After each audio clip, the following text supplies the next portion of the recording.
You! I bet you've never seen Gintama, and you're wasting your potential. But if you have, you're based. I really do think Gintama is a masterpiece. It's easily my second favorite anime of all time, and it's really tough for me to argue that it's not the greatest anime most people haven't seen.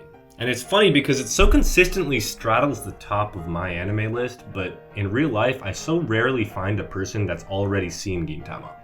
I always have to put them onto it, like I'm about to do with you. Hopefully.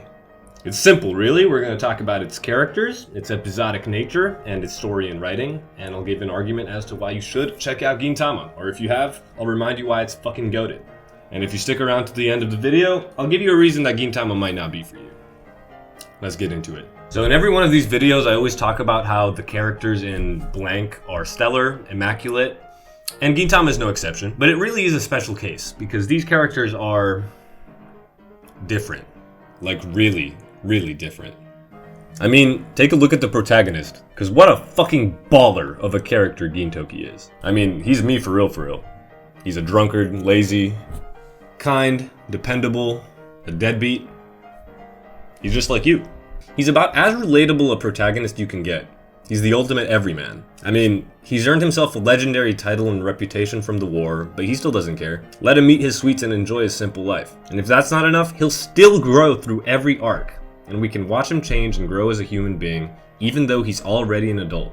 I've never seen a character like this in anime. Someone I relate to so heavily. Someone who's so fucking funny. I mean, I relate there too. Someone who you really want to see win, plain and simple. But it's not just Gintoki. We've got the amazing rest of the cast and the adorable but extremely out-of-pocket Kagura, the essential straight man with an equally indomitable will in Shinpachi, the entirety of the lovable clusterfuck that is the Shinsengumi. There's no other way to describe it. There's too many unique, quirky, hilarious, and necessary characters in Gintama.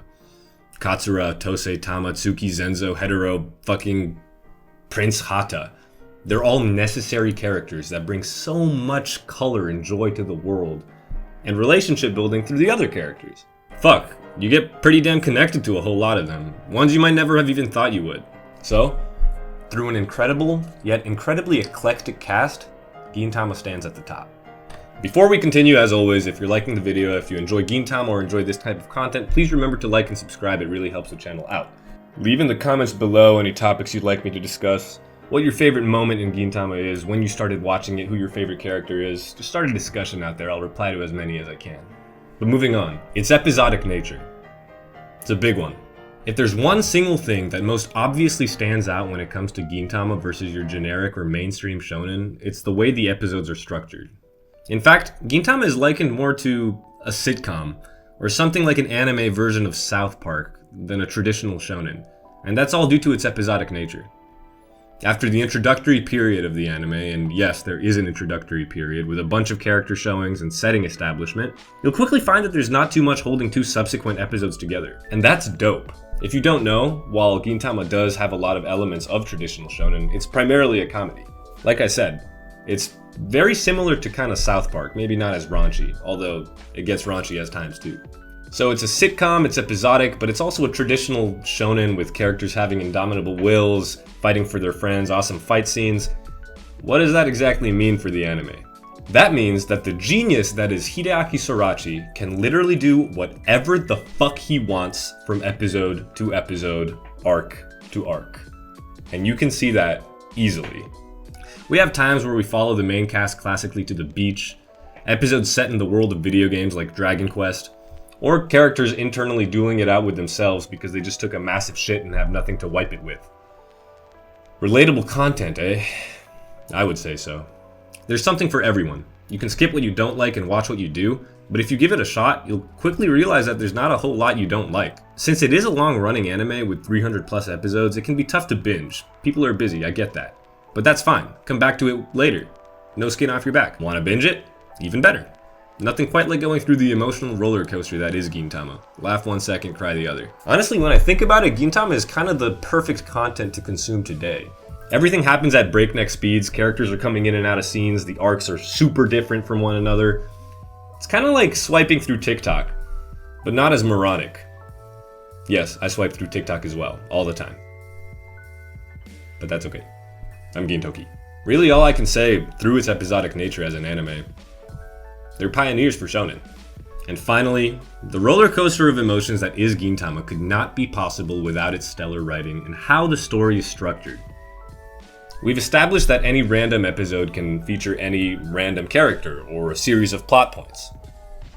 That happens from episode to episode, mini-arc to mini-arc. But what Gintama does really well is include the serious arcs that you're never prepared for.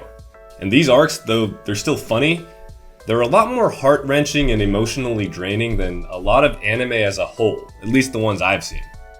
And this is because through the wacky ideas and randomness of 80% of the show, we deepen our connection with the world itself and the characters, better than almost any other anime out there. Obviously, we have a lot of background for each character, but we also get a shit ton of situations that they're put in randomly. Obviously, we're going to learn how their minds work, what they would do in situations, and how they would interact with other characters. We get to know them at like this almost atomic level. And when you least expect it, Gintama will take this knowledge of these emotions and characters and just break your heart. Or make you root for them like you've never done before. Not to mention, it's not your typical battle shonen, of course, but the fight scenes are high stakes, animated spectacularly, and always have an important meaning to the story. I mean, shit, if an anime has stellar fight scenes and the fight scenes aren't even the most important part of the show, what do you think that means for the most important parts of the show? They must be goated. It takes every genre you can imagine, and it excels at all of them. We've got death, love, ends, new beginnings, fear, anger, tears. But like all the characters in Gintama, when it's all said and done, you'll be smiling ear to ear. So we come to the reason that the show might not be for you. And this is a big one, so listen up close. You're fucking stupid. I'm kidding, of course, but only slightly. Go on and enjoy Gintama. You won't regret it. And yes, it takes 25 episodes approximately to get good. I probably should have mentioned that earlier in the video, but fuck you, it's my video. So when you have watched Gintama, or remember how great it is, come back to this video, comment down below what you love about it, and we will bond. We will make a parasocial relationship. We can be pen pals.